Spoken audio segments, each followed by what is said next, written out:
Now it's time to move on to elimination reactions. So we've done substitutions and now we go to eliminations.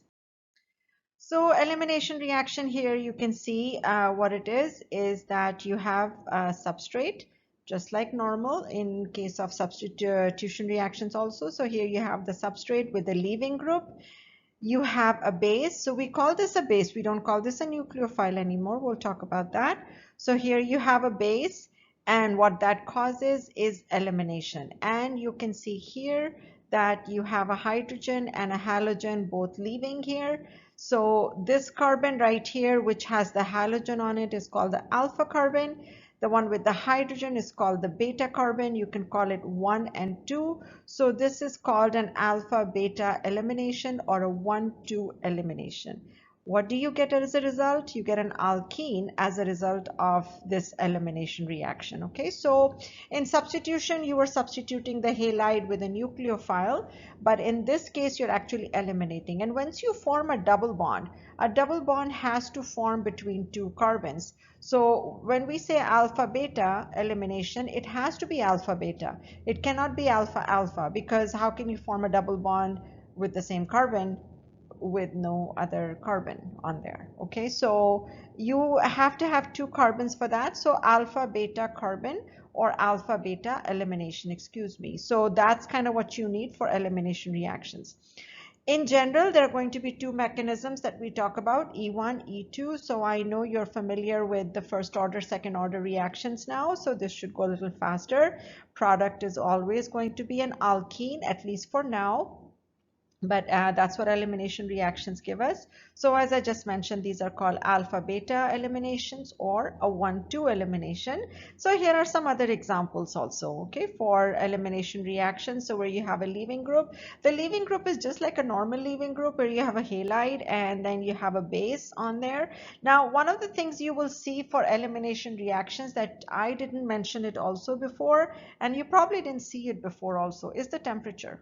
Okay, so you will see that most of these reactions are done at a little bit higher temperature, and 55 is not very high temperature, but for organic chemistry, it's a little bit high. And when you do reactions at a higher temperature, then elimination reactions occur a little bit better, okay, or they promote elimination reactions.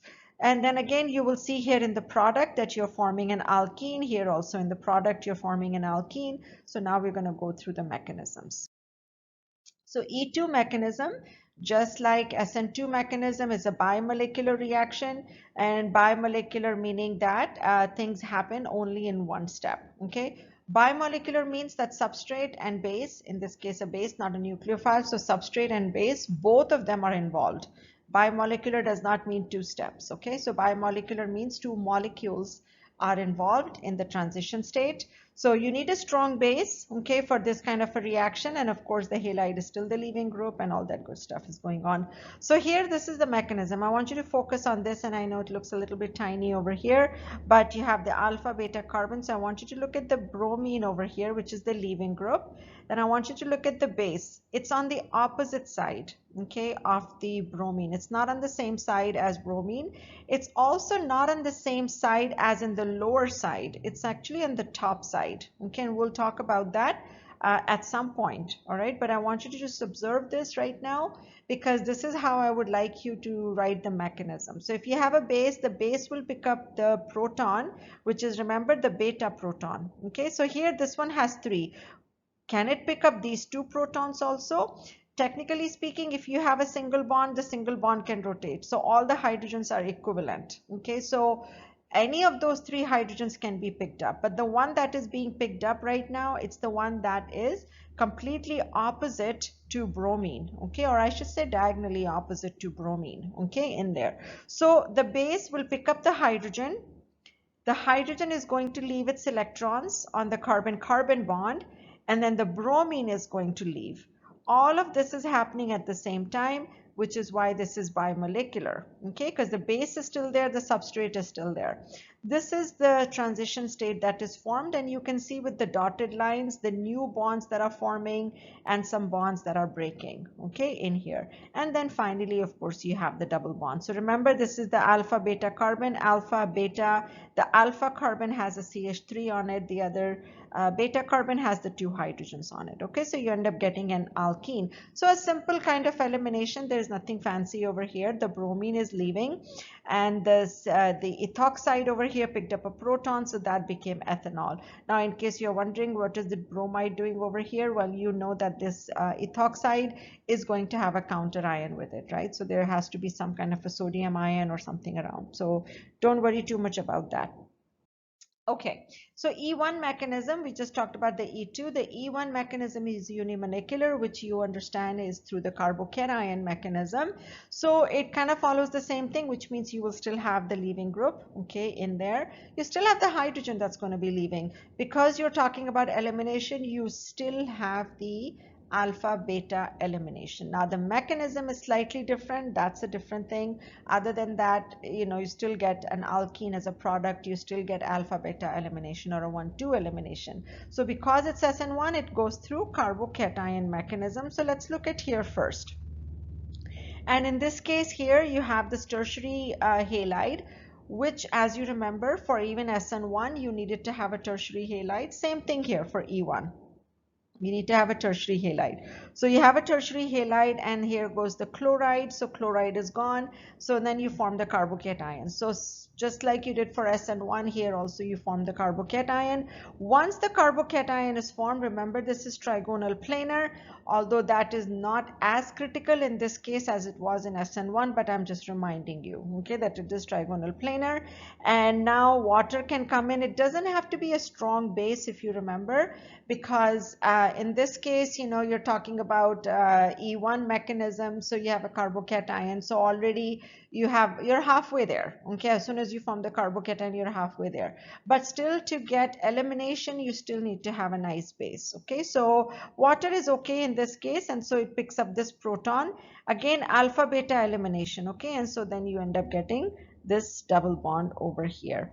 So this is kind of what is going on in the first order, which is the E1 mechanism. So here you will see the same thing that is being shown to you. So if you look at this reaction, what it is showing you, the bottom one is the elimination, which is what we just talked about. But the top one here is substitution, okay? And this is a little bit of a problem for an E1 reaction, is that the E1 will compete with SN1, okay, all the time. So if you use a strong base, over here, then you get elimination more. But if you don't use a strong base over here, you can also get substitution, because then you'll just do solvolysis, or the base is not strong enough to pick up a proton, because in this case you're actually picking up a proton, okay. And so there can be some issues, okay, but I will try to alleviate your issues as we go on. But right now, just understand that there can be a competition between SN1 and E1 mechanism, okay. Not so much in SN2, E2, okay. There is some, but not as much, okay. But E1 has a little bit more competition.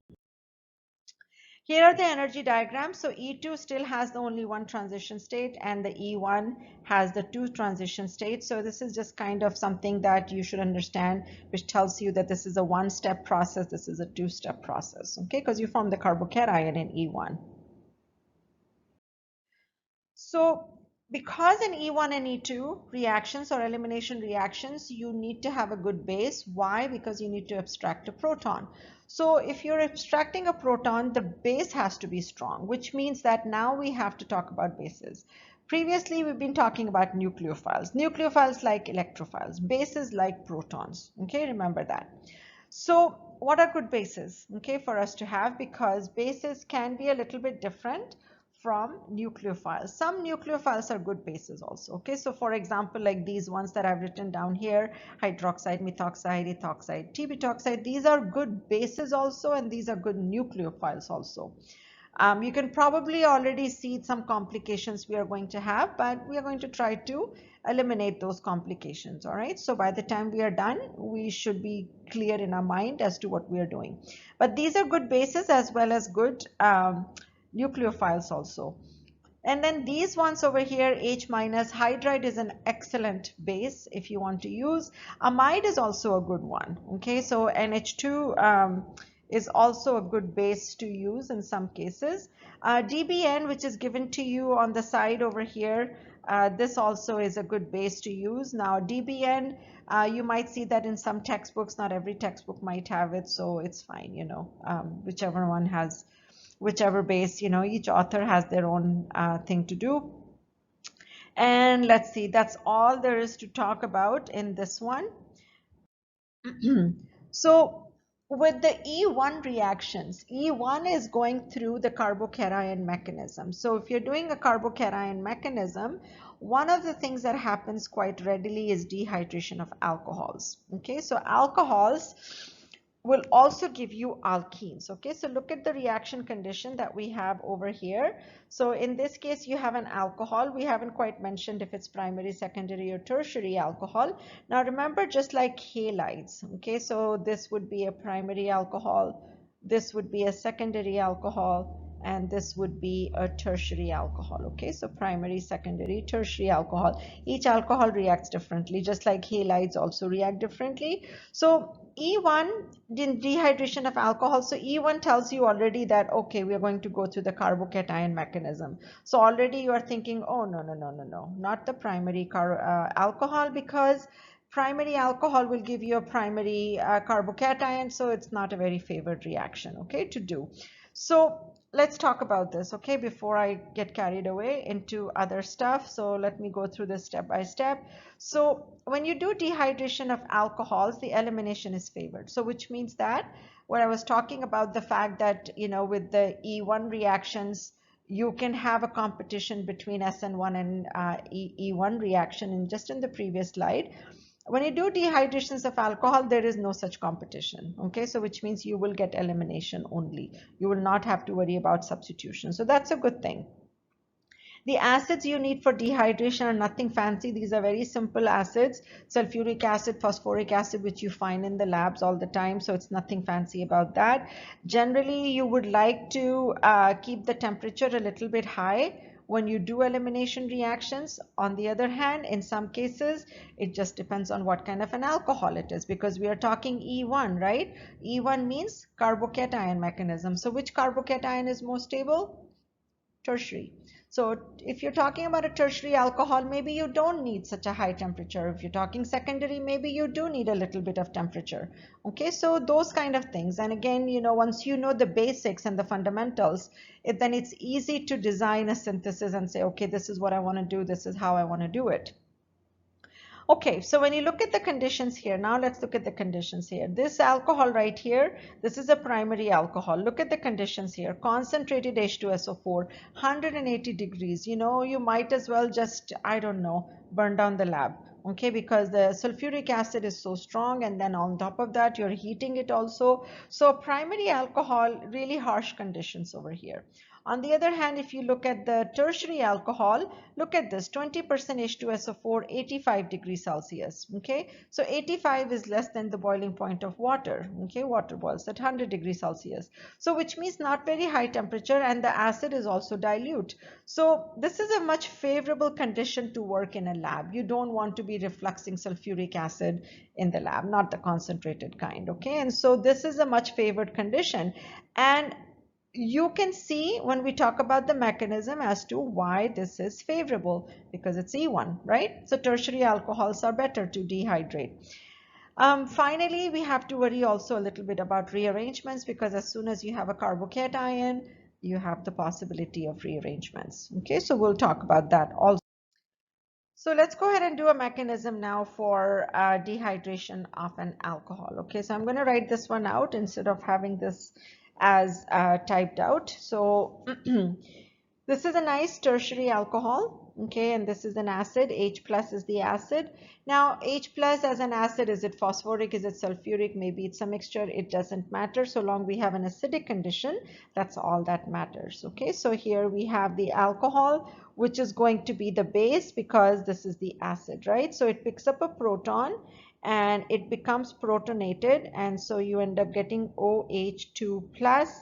Now remember, We talked about the fact that you can make OH a good leaving group by protonating it, right? So once you protonated it, this is minus H2O is gone as a leaving group. Now 1, 2, 3, 4. So we have 4 carbons, and on the third one, I have a methyl group. On the third one, I also have the carbocation. Okay, so this is kind of what I have.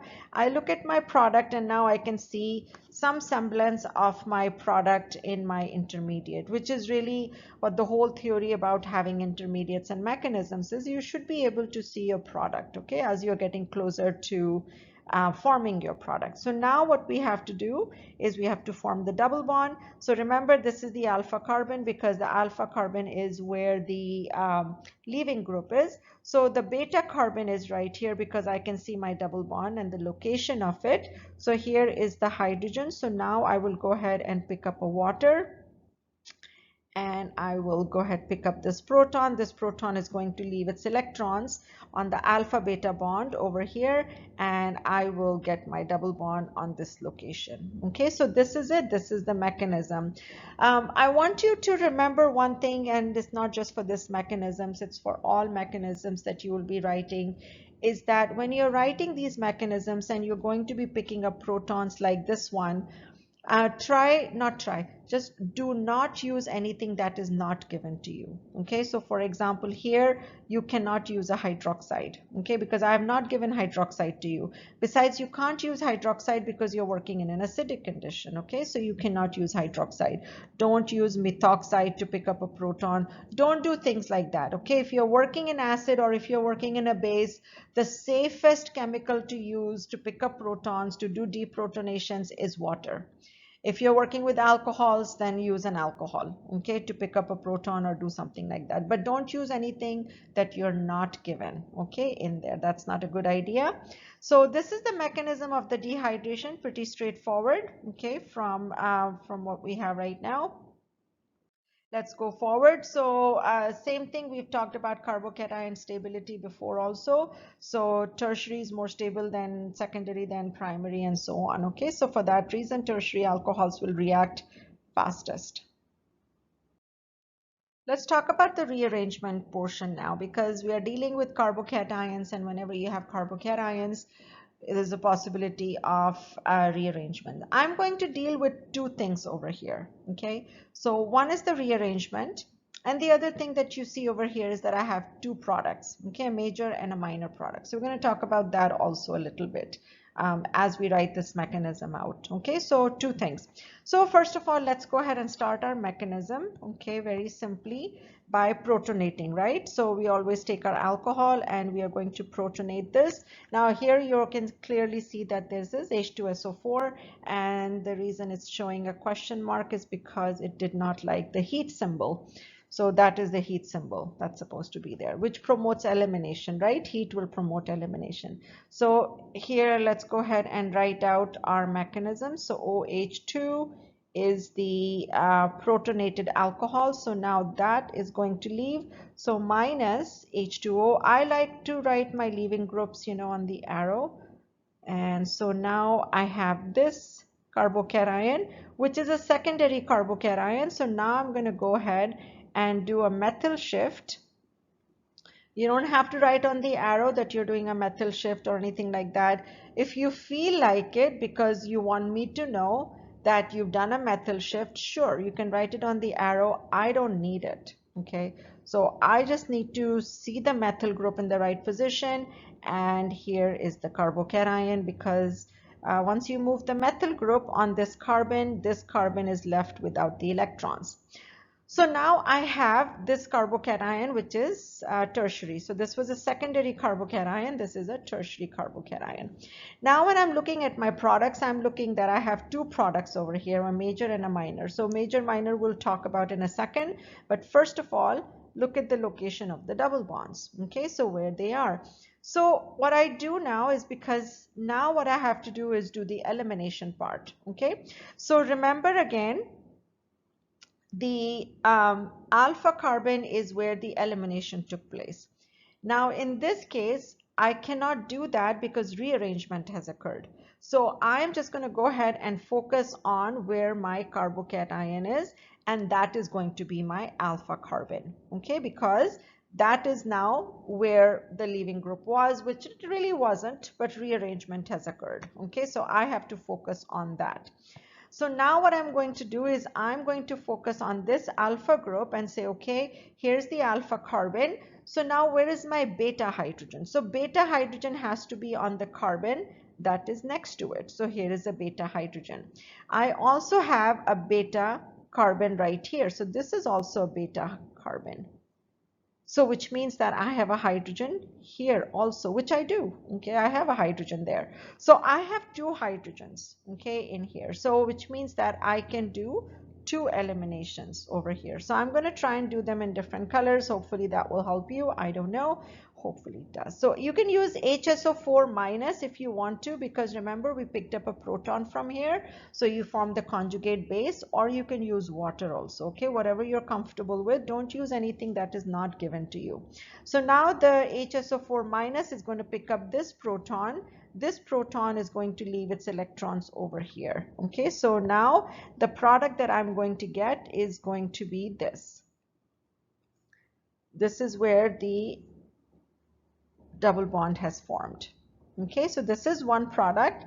The second product that is going to form is going to be when the HSO4 comes and picks up this other proton from here. Now this proton, remember always that your electrons are going to be going towards the carbocation carbon, okay? Don't take it away from it, because that's where the need is, okay, for the electrons. So that's where your electrons should go. If you need the money, you need the money. Why should it be going, given to somebody else? So that's kind of how it is. This carbocation is the one that needs the electrons. So that's why you put the electrons right here. Okay, so that's not a very nice bond. So I'm going to draw that again. Here we go. So here is the double bond. Okay, so we get two products in this case. So now I'm going to explain to you something about these two alkenes, and you already know about alkenes and the stability of alkenes, and you can see that this alkene over here is more substituted alkene.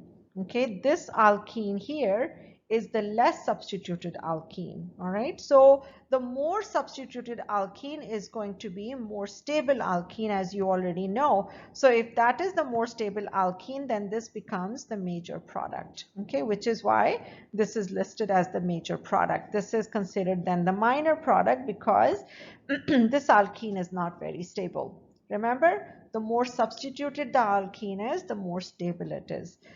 The more substituted alkene is called the Zaitsev product. The less substituted alkene is called the Hofmann product.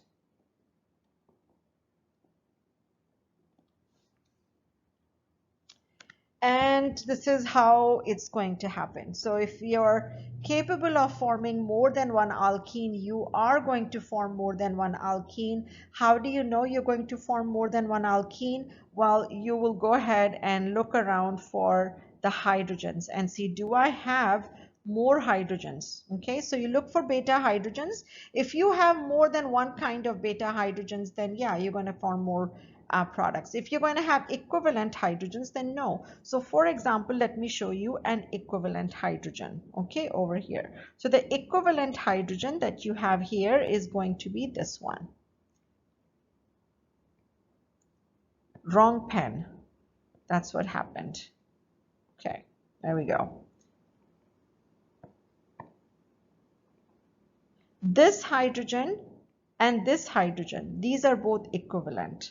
Okay, so whether you get rid of this one or this one, you will end up getting the same kind of alkene, because let me write it just so that you don't think I'm messing with you. This is what you will get.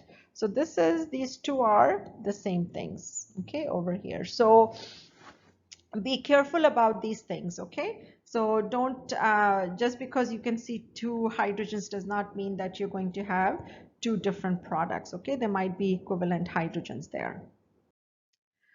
So here are some more rearrangements. You can go through all of these. Try to write the mechanism yourself also as you're doing these, because you know the answer is right here. So you do your rearrangement and then check your answer. So this is the rearrangement in a straight chain. This is a rearrangement to show you that ring expansions can also occur. So it's not just ring expansions. Actually, you can have a ring shrinkage also. So you can go from 5-membered ring to a 4-membered ring, or 6 to 5, 5 to 6, you know. So all sorts of things can happen. And why do they happen? Only to form more stable carbocation. Okay, so if you look over here, in this case, here is the secondary carbocation, but then after the rearrangement, you end up having a tertiary carbocation. So what you're doing here is you're actually just shifting the electrons from here. So wherever you would have done a methyl shift, now you're just shifting these electrons over here. And the only reason you can shift these is because this is, first of all, the closest, okay, to the carbon. You can't move anything that's too far away. And the other thing is that it's in a ring. It's fine. Okay, so remember I told you you can't move ethyl methyl groups and all, ethyl propyl groups, but you can move these groups in a ring because they are still attached together. Okay. All right, so that's that. Make sure you go through this. One thing I want to do is with you is to identify which hydrogens to eliminate, because all the eliminations are alpha beta eliminations, okay, or 1-2 eliminations. And sometimes when we learn these things fairly new, then it's hard for us to identify all the beta hydrogens. Okay, so as I said to you just in the previous slide or two, is that you need to know how many products you're going to form, because when you have a carbocation, you are going to have more than one product. E2, you're not going to have more than one product. Well, you will, but it's a little bit more straightforward in E2. In E1, you're capable more of having more products. Okay, so for E1, you definitely have to look, okay, as to am I going to form more, which means you have to find beta hydrogens, okay, in there. So that's what we are going to do now with these examples over here, okay, is try to look for beta hydrogens. So first of all, we are going to go ahead and draw out our carbocation, okay. So now this is your alpha carbon. So if this is your alpha carbon, that means this is your beta, this is your beta. All you have to do now and say, okay, here is a hydrogen, here is a hydrogen. 2 products are possible. That's all I'm asking right now, okay, in this case. Now, whether the alkene is stable or not, that's a whole different thing, okay? So that's something else to talk about at another time. Here, you know, and I know that you have to protonate the alcohol for it to go away. So let's pretend that we have done all that good stuff. So now here you form this carbocation. So once you form this carbocation, now you look around for beta carbons, because this is the alpha. So if that's the alpha, this is beta, this is beta, this is beta. So here you have 3. Now I am sure when you're looking at this, you are thinking, I think these 2 look kind of the same, and you would be right. Okay, so the 2 blue carbons here are exactly the same, and the one that is hanging out there, okay, the green one, this is different. Okay, so technically speaking, they're only excuse me, not 3, I was saying 3, but 2 beta hydrogen. So let's go ahead and draw the hydrogens also. Let's not just say that there are 2. So here is the hydrogen, and then for the blue one, and whichever one, you can pick whichever you want, okay? And so here is the hydrogen for that. So which means that you can form a double bond here, dot, dot, dot, or you can form the double bond here, dot, dot, dot, okay? All right, so let's go on to the next one, and here if Br goes away, so now you will have all of this. You have a methyl group, and then here's the carbocation, and so here is your alpha carbon. So if that's alpha, then now we are going to have beta, beta, and a beta here.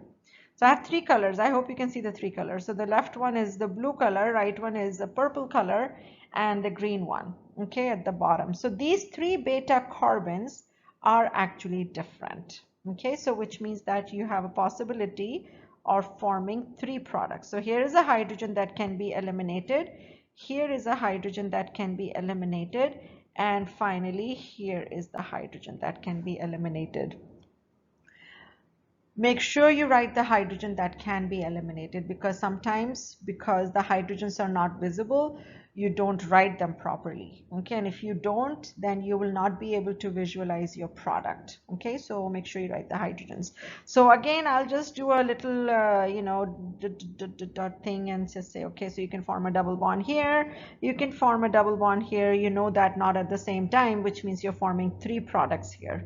Okay, that's essentially the goal of this exercise, is that, okay, so one product will be the blue alkene, one will be the purple alkene, one will be the green alkene, and eventually you're going to have to figure out then which is the most stable alkene, which is the major product, which, you know, the more substituted the alkene, the more product you will have, okay, of that nature. So here are your key concept: first order, second order, same kind of thing, bases, Zaitsev's product, Hoffman product, and so on and so forth. So that is it. Make sure you learn the mechanisms.